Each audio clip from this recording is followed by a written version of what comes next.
Hey there, it's Jess. I'd like to show you how to make this beautiful mixed metals dapped pendant. And this here is part of my Sandy Shores Bracelet Kit. You'll receive all these pieces to make this design, and you can see that this bracelet is double-sided. This piece here is mixed metals using our natural brass and some artisan pewter. I love the combination of the two colors together. And I was inspired by our 23mm sea urchin. So you can see beautiful handcrafted details in this casting on this side and then on the opposite side. So you can use it either way. It has a really pretty wavy dap to it. And I paired it with our natural brass sand dollar charms on each side. So to get started, you're going to simply remove the loop on the sand dollar charm. You can use a flush cutter just to remove the loop, and then use our metal reliefing block to sand any rough edge. And then you could always use the smooth gray side, the back of it, to polish. And this will give really pretty highlighted brass on all those raised designs here and on the edges.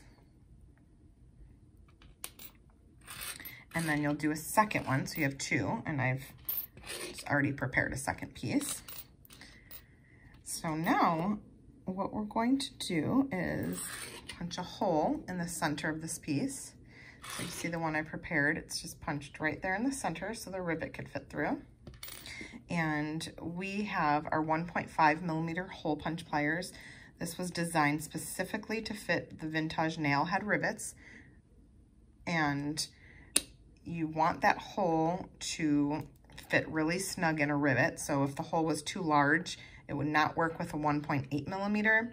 You can go up to 1.6mm hole, but a 1.5 is preferred for this technique. Okay, so now here on this side, because of the way this is dapped, I'm going to start off by dapping one of these sand dollars in that direction.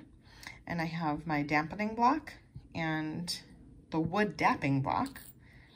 And you can pick up our dapping block tool set at vintaj.com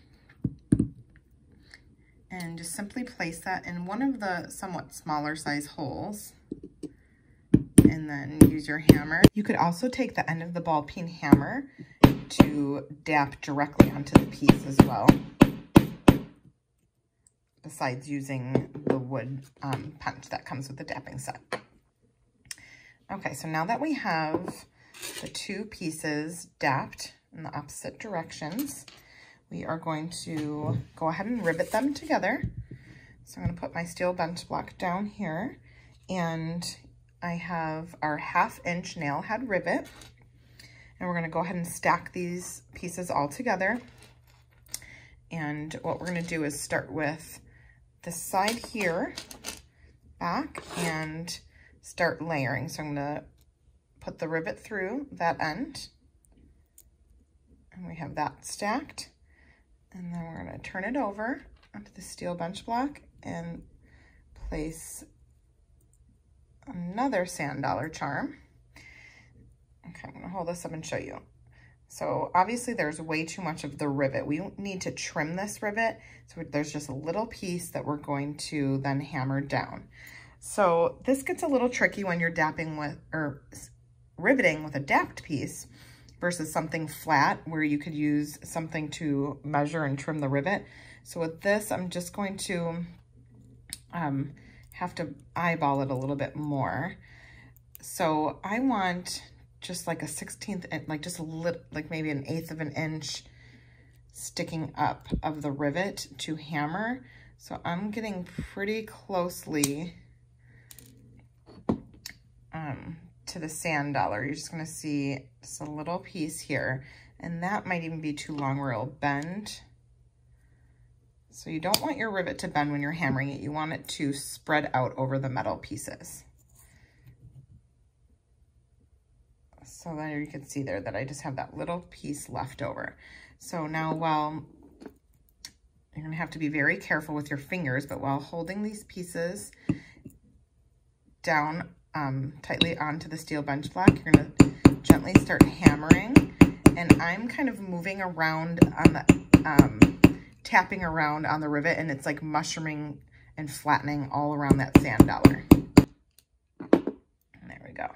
So now when I run my finger over it, it's completely smooth. There's no rough edge. You could barely even tell there's a rivet there. It almost looks like part of the design. And then on the back side, you have that little bit of a larger piece from the nail head end of the rivet. And I'll show you here in the finished piece. So now what I did, and you could actually use your chain-nose pliers if you want to pull some of the edges down along the sea urchin piece, but it's just raised a little bit. And this is just such a fun double-sided piece. Great either way. You get to decide where you want your hole even in the piece. So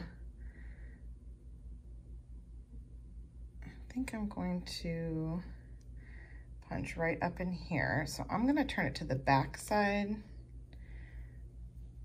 and go ahead and just punch through. This is really soft. This is solid pewter, so it was easy to punch through that. And then we're going to go ahead and add the jump ring. And I'm going to string it right through this 14.5 millimeter crosshatch jump ring, which has beautiful pattern to it and texture. Close that up, and then we're going to use 2 pairs of pliers to close the crosshatch jump ring as well. There you go. So this could be worn as a pendant for a necklace or as a really fun large charm bauble for a bracelet like I've done here. So you can pick up the Sandy Shores Bracelet Kit at vintaj.com and go to our blog to discover more of the Costa Rica color story and beach vibes jewelry inspiration.